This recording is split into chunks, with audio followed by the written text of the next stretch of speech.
जो पॉईंट आहे श्वसन प्रक्रिया हा खूप महत्त्वाचा पॉईंट आहे. याच्यामध्ये खूप सारे प्रश्न विचारतात, क्वेश्चन येतात याच्यातले, तो व्यवस्थित करायचा.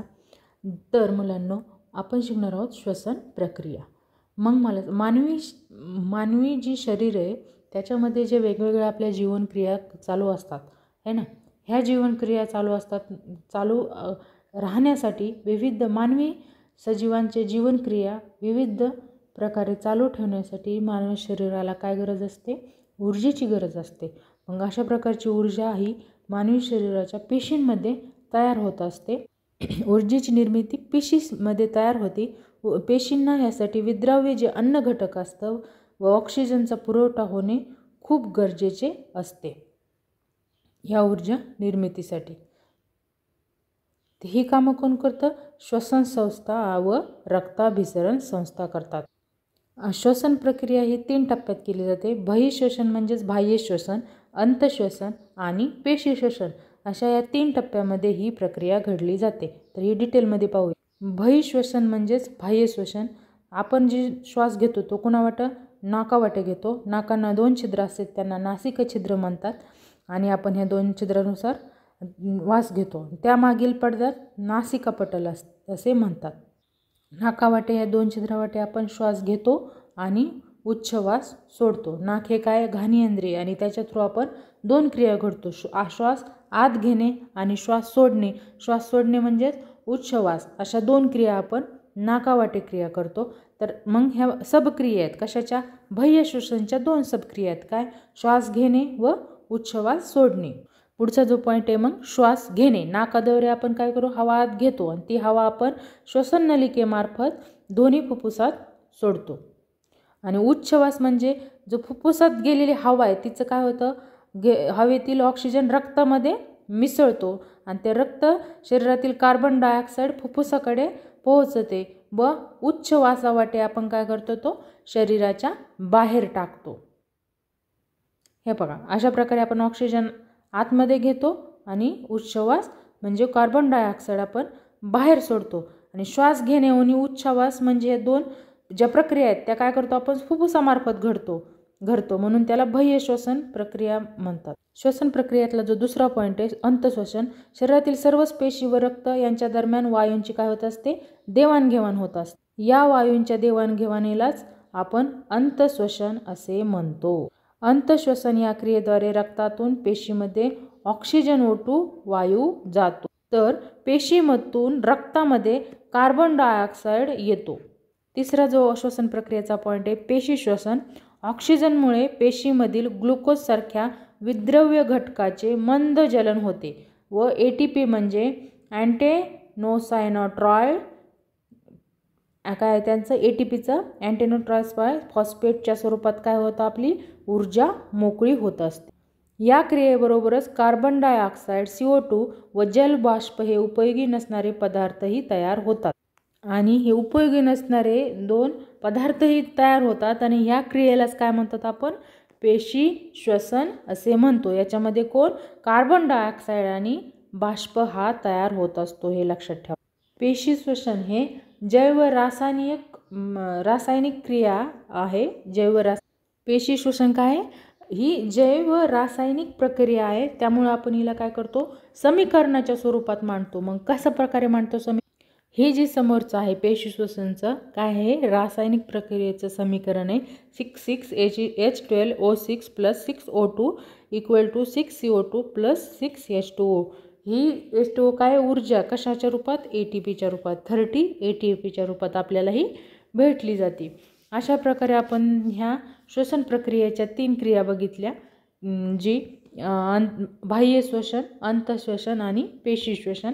याच्यामध्ये हे समीकरण पण लक्षात ठेवा. आणि ते श्वास आत घेणे, त्याचे प्रक्रिया उच्छ्वास सोडणे काय असतं? ऑक्सिजन घेतो, कार्बन डायऑक्साईड सोडतो. हे खूप जो पॉईंट आहे श्वसन संस्था हा पण विद्यार्थ्यांना खूप महत्त्वाचा पॉईंट आहे. याची रचना काय, कार्य काय, याच्यात कोणते घटक असतात, काय असतं, हे श्वसन संस्थेबद्दल आपण व्यवस्थित बघूया. श्वसन संस्थेमध्ये नाक, घसा, श्वसन नलिका, फुफ्फुसे, श्वासपटल या सर्वांचं कार्य खूप महत्त्वाचं आहे. तर आपण श्वसन संस्था ह्या आकृतीत बघा, अशा प्रकारे श्वसन संस्था असते. नाकपोळीतून पोकळीतून काय केली जाते, हवा आतमध्ये घेतली जाते. नंतर घसा, स्वरयंत्र, श्वासनलिका, फुफ्फुसे यांच्यामार्फत हवेचा प्रवास सुरू. पहिला जो आहे नाक. हवेचा प्रवास सर्वप्रथम कोणाद्वारे होतो, नाकाद्वारे. म्हणजेच श्वसन क्रियेची व श्वसन संस्थेची सुरुवात ही नाकाद्वारे होते. नाकातील केसांच्या व चिकट पदार्थाच्या मदतीने हवा गाळली जाते व पुढे पाठवली जाते. दुसरा जो पॉईंट आहे घसा. घशापासून काय होतं, अन्ननलिका व श्वसननलिका सुरू होते. श्वासनलिका ही अन्ननलिकेच्या पुढे असते. श्वासनलिकेच्या वरती बाजूस एक काय असतं, झाकण असतं. अन्ननलिकेतील अन्न जाताना या झाकणामध्ये श्वसननलिका झाकली जाते. म्हणून आपण अन्न खाताना बोलायचं नसतं. त्यामुळे श्वसननलिकेमध्ये अन्नाचे कण शिरत नाही. इतर वेळी श्वासनलिका कशी असते, उघडी असते. यामुळे हवा घशातून श्वासनलिकेमध्ये जाते. पुढचा जो पॉईंट आहे श्वासनलिका. श्वासनलिकेचा सुरुवातीचा भाग हा स्वरयंत्रामध्ये फुगलेला दिसतो. छातीमध्ये श्वसननलिकेला 2 फाटे फाटलेले असतात आणि एक फाटा उजव्या फुफ्फुसाकडे तर एक फाटा डाव्या फुफ्फुसाकडे जातो. पुढचा जो पॉईंट आहे फुफ्फुसे.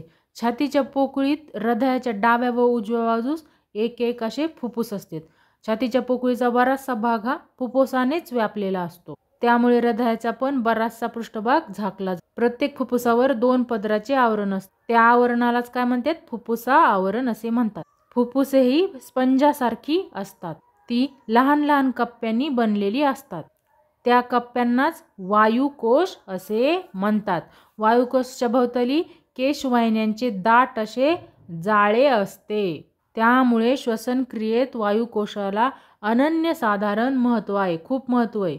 ही आकृती बघा, ही कशाची आहे, वायुकोशाची. आकृती दाखवल्याप्रमाणे वायुकोशावरील आवरण हे झिरझिरीत म्हणजे थोडे थोडे मोकळे असते. तसेच केशवाहिन्यांचे आवरण हे सुद्धा फार पातळ असते. या पातळ आवरणातून वायूची देवाणघेवाण सहजपणे होत असते. फुफ्फुसामध्ये असंख्य वायुकोश असल्यामुळे वायूच्या देवाणघेवाणीसाठी काय असतं, खूप मोठा विस्तृत पृष्ठभाग उपलब्ध असतो. अशा प्रकारे फुफ्फुसाचं कार्य पार पडतं. हे पहा, हा जो पॉईंट आहे, फुफ्फुसाची होणारी वायूची देवाणघेवाण ही कशी होती, आपण या पॉईंट व्यवस्थित रित्या बघणार आहोत. फुफ्फुसातील काय असतं, वायुकोशाभोवती रक्त वाहत असल्यामुळे वायूंची जी देवघेव चालू असते. रक्त म्हणजे हे हिमोग्लोबिन. रक्तातील तांबड्या पेशीमध्ये आरबीसी म्हणजे हिमोग्लोबिन हे कसं असतं, लोहयुक्त प्रथिने असतं. रक्त कशाने, हिमोग्लोबिननेच बनलेलं असतं. हेच हिमोग्लोबिन वायुकोशात आलेल्या हवेतील ऑक्सिजन शोषून घेते. अशा प्रकारे काय करतं, ते ऑक्सिजन शोषून घेतं. त्याचवेळी कार्बन डायऑक्साईड हा जलबाष्प रक्तातून वायुकोशात जातात व तेथील हवेत मिसळून जातात. अशा प्रकारे काय होतं, फुफ्फुसामध्ये वायूंची देवाणघेवाण होती. या क्रियेलाच विसरण म्हणतात. त्यानंतर काय होतं, हा जो ऑक्सिजन आहे हा रक्तात घेतला जातो आणि जो CO2 आहे तो काय करतो जातो, जलबाष्प रक्ताच्या बाहेर काढला काढल्या जाऊन काय होतं, तो बाहेर टाकला जातो. उच्छवासावाटे आपल्या बाहेर टाकला जातो शरीरामधून. उच्छवाटा असे काय होतं, कार्बन डायऑक्साईड बाहेर आणि ऑक्सिजन आतमध्ये, अशी फुफ्फुसांची देवाणघेवाण होत असते. दुसरा जो पॉईंट आहे श्वासपटल. शरीराचा पिंजरा हा कसा बरगड्यांनी बनलेला असतो. छातीच्या पिंजऱ्याच्या तळापाशी एक स्नायूचा पडदा असतो. बघा, हे खूप इम्पॉर्टंट आहे. हाला श्वासपटल कशाला म्हणतात, ह्या पडद्यालाच श्वासपटल असे म्हणतात. ह्या बघा, इथे ह्या अशा प्रकारे असतो. ह्या पडद्यालाच काय म्हणलं जातं, श्वासपटल. श्वासपटल हे छातीची पोकळी आणि उदर पोकळी म्हणजे पोटाची पोकळी यांच्यामध्ये काय असतो, तो श्वासपटल असतो. श्वास घेताना बरगड्या काय होत असतात, तो किंचित अशा वर फुगतात व श्वासपटल खाली जातो. हे श्वासपटल म्हणजे काय विचारले गेलेलं आहे. या दोन्ही क्रिया एकदम घडल्यामुळे काय होतं, फुफ्फुसावरील दाब कमी होतो. यामुळे बाहेरील हवा नाकावाटे फुफ्फुसामध्ये जाते. त्यामुळे काय होतं, बाहेरील हवा नाकावाटे फुफ्फुसात जाते आणि बरगड्या मूळ जागी परत आल्या आणि श्वासपटल पुन्हा वर उचलणे गेले की फुफ्फुसावर काय होतो, दाब पाडला जातो. अशा प्रकारे श्वासपटलाची काय होते, क्रिया होते. कारण त्यामुळेच काय होती, मग श्वासोश्वास क्रिया जी होती ती श्वासपटलामुळे घडली जाते. अशा प्रकारे आपण श्वसन संस्थेची जी रचना आहे त्याच्यात काय काय कार्य आहे त्याची हे आपण व्यवस्थितरित्या बघितलं आहे. पुढचा जो पॉईंट आहे रक्ताभिसरण संस्था. मग रक्ताभिसरण संस्था म्हणजे काय? शरीरामध्ये काय होतं, रक्ताच्या सहाय्याने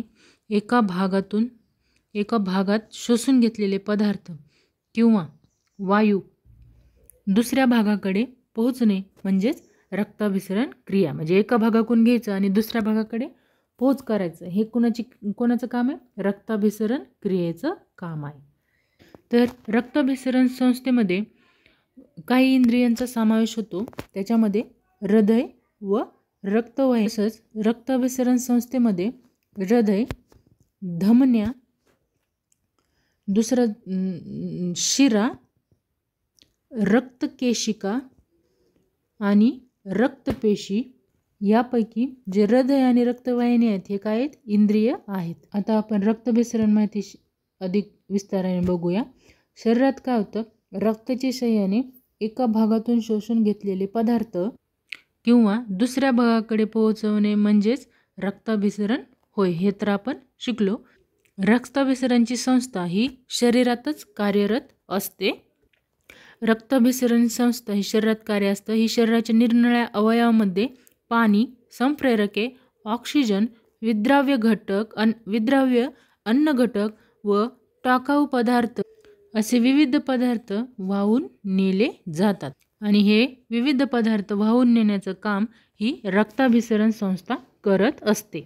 मानव व प्राण्यांमध्ये रक्ताभिसरणासाठी स्वतंत्र संस्था असते. रक्ताभिसरण संस्थेमध्ये हृदय, धमन्या, शिरा, रक्तवाहिन्या, रक्तपेशी आणि कोशिका यांचा समावेश होत असतो. तर आपण आता हृदय रक्ताभिसरण संस्थेविषयी महत्त्वाची माहिती जाणून घेऊया. ही रक्ताभिसरण संस्थेचे महत्त्वाचं इंद्रियाविषयी हे जे हृदय हे काय इंद्रिय, याची रचना, याचे कार्य कसं असतं हे महत्त्वाचं इंद्रिय आहे. तुम्ही जर तुमच्या डाव्या बाजूला छातीवर हात ठेवला तर तुम्हाला असं धड धड असा आवाज येईल. तो कशाचा ठोक्याचा आवाज येतो? तो हृदयांच्या ठोक्याचा. हे हृदय बरगड्यामागे दोन्ही फुफ्फुसांमध्ये थोडेसे त्याच्या डाव्या बाजूला कललेले असते. हृदयाची अशी रचना असते. हे बरगड्याच्या डाव्या बाजूला थोडंसं कललेलं असतं. आपल्या हृदयाचा आकार आपल्या मुठी एवढा असतो. आपल्या शरीराची मुठी तेवढा काय हृदयाचा आकार असतो आणि त्याचं जे वजन असतं जवळपास 360 ग्रॅम इतके असते. हे बघा, खूप महत्त्वाचा पॉईंट आहे. आपल्या हृदयाचं जे आकार असतो ते आपल्या मुठी एवढा असतो आणि त्याचं जे वजन असतं ते 360 ग्रॅम असतं आणि आपल्या हृदयाच्या भोवती असं दुपदरी एक आवरण, हे अशा प्रकारे दुपदरी एक आवरण असतं. यालाच हृदयावरण असे म्हणतात. हृदयावरणाच्या 2 थरामध्ये एक द्रव पदार्थ असतो. या 2 थरामध्ये एक द्रव पदार्थ असतो. त्या द्रव पदार्थामुळे घर्षणापासून व धक्क्यापासून हृदयाचे संरक्षण होत असते. या आकृतीत दाखवल्याप्रमाणे आपले हृदय हे आतून अशा प्रकारे दिसत असते. या हृदयाला आपल्या 4 कप्पे असतात. त्यामध्ये डाव्या व उजव्या वरील बाजूस अलिंद म्हणजेच कर्णिका असते. उजवे अलिंद, डावे अलिंद व खालील बाजूस निलय म्हणजे जवनिका असतात. त्यालाच काय म्हणतात बघा, खालच्या बाजूला काय असतं? निलय. तसेच डावी व उजवी धमनी असते बघा, वर डाव्या साईड, उजवी साईड धमनी. तर वरच्या बाजूस महारोहिणी तर खालच्या बाजूला अधोमहाशीर असते. अशा प्रकारे आपल्या हृदयाची रचना असते. खूप महत्त्वाचा पॉईंट आहे. मानवाचे हृदय हे एक स्नायुमय म्हणजेच मांसल असा अवयव आहे. हृदय हे स्नायूंचे बनलेले असते. हृदयातील स्नायूंच्या हालचाली ह्या अनैच्छिक स्वरूपाच्या असतात आणि त्यांचे आकुंचन व शिथिलीकरण हे एका निश्चित वेळेत व तालात होत असते. यालाच हृदयाचे स्पंदन असे म्हणतात. हृदयाच्या आतमध्ये असलेल्या उभ्या पडद्यामुळे हृदयाच्या डावा व उजवा असे 2 भाग होत असतात. डावा भाग, उजवा भाग. पुन्हा याच 2 भागामध्ये प्रत्येकी 2-2 कप्पे पडतात आणि अशा प्रकारे हृदयाचे 4 कप्पे असतात. त्यातील वरच्या कप्प्यांना अलिंद तर खालच्या कप्प्यांना निलय असे म्हणतात. शरीराकडून हृदयाकडे येणारे रक्त स्वीकारण्याचे कार्य अलिंदाचे असते. शरीराकडून जे रक्त येतं हृदयाकडे ते कोण स्वीकारतं? अलिंद. आणि हृदयातील रक्त बाहेर घेऊन जाण्याचं काम कोण करतं? निलय करतं. व हृदयातील रक्त काय बाहेर नेण्याचं काम निलय करतं. उजव्या बाजूला अशुद्ध रक्त असते व डाव्या बाजूला शुद्ध रक्त असते. उजव्या बाजूला शरीराकडून आलेले रक्त फुफ्फुसामध्ये जाते. त्यानंतर फुफ्फुसामध्ये रक्तातील कार्बन डायऑक्साईड तुमचा जो CO2 येतो काय केला जातो? बाहेर फेकला जाऊन जो प्राणवायू ऑक्सिजन येतो तुमचा शोषला जातो. हे रक्त हृदयाच्या डाव्या कर्णिकेत आणले जाते आणि तेथून ते डाव्या जवनिकेतून म्हणजे निलयकातून शरीरभर पोहोचवले जाते. अशा प्रकारे हृदयाचे कार्य चालते.